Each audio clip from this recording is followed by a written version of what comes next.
Mesdames et messieurs, notre conférence d'aujourd'hui s'intéressera à la naissance de l'humanité. Au départ, c'est une histoire de singe qui ne tient pas debout. Nous avons des racines, on en revient toujours à nos racines, qui donnent lieu à un tronc commun qui va partir dans différentes branches. C'est là notre arbre généalogique. Et dans cet arbre généalogique, nous avons toute une tribu de singes. Cet arbre que j'identifierai volontiers comme étant un chêne, puisque les singes passent leur temps à glander, voire à changer de chêne de temps à autre. Toute une tribu de singes est là à s'activer dans les branches, et un jour, que se passe-t-il? Eh bien, un singe tombe, et les autres singes rient. Mais si le singe rit, on sait que le rire est le propre de l'homme. Notre singe commence donc à évoluer. Il tombe dans la savane et il se redresse car il a mal au dos, ce qu'on appelle le redressement discal que tout le monde connaît. Notre singe se redresse, pourquoi? Parce que les herbes sont hautes et désormais il cherche sa femelle. Alors notre singe, en se redressant, et vous le comprenez bien, gagne en hauteur de vue et en hauteur d'esprit. Notre singe va ensuite évoluer car il va travailler des outils. Donc au départ, nous avons le Homo erectus et nous avons toujours, aujourd'hui même dans l'heure moderne, des traces d'Homo erectus.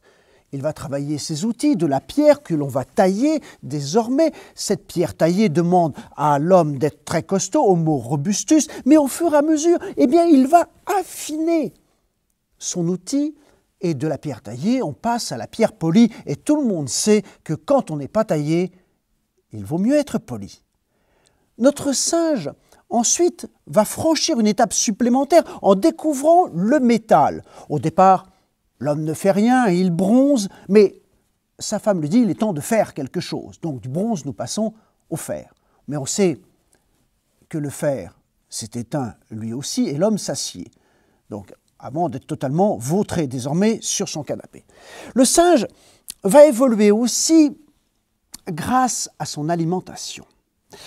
Ici, nous avons un crâne de singe et nous voyons sa denture, sa dentition si vous voulez, ici, faite pour manger des racines. Et l'homme va évoluer. Et ici, nous avons donc Homo néanderthalis. Vous voyez que ses dents ont considérablement changé, sa denture est devenue beaucoup plus fine, il a les crocs mignons, d'où l'homme de Cro-Magnon que tout le monde connaît. Cependant, il a encore quelques restes de ces hominidés. Ici, on voit qu'il a encore ce sourcil, ici il est toujours sourcilleux, et le front est fuyant. Ici, nous avons l'évolution ultime avec l'homme moderne, Homo sapiens, qui deviendra plus tard Homo sapiens sapiens, qui veut dire sage deux fois, et aujourd'hui c'est Homo sapiens, comme tout le monde le sait. Et vous voyez que le front s'est relevé. Ici, on voit qu'il a le front populaire, et ce, depuis 1936 environ.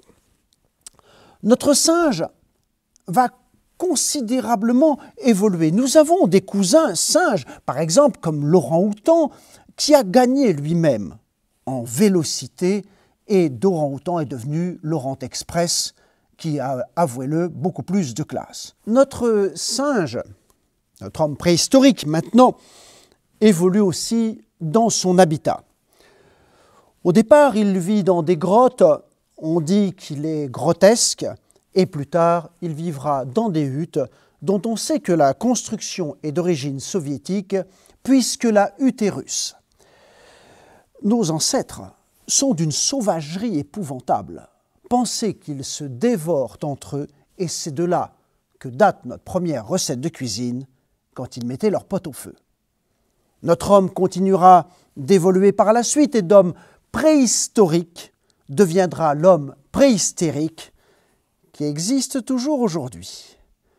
Mais ça, c'est l'objet d'une autre conférence que j'aurai le plaisir de vous dispenser un peu plus tard. Merci à tous.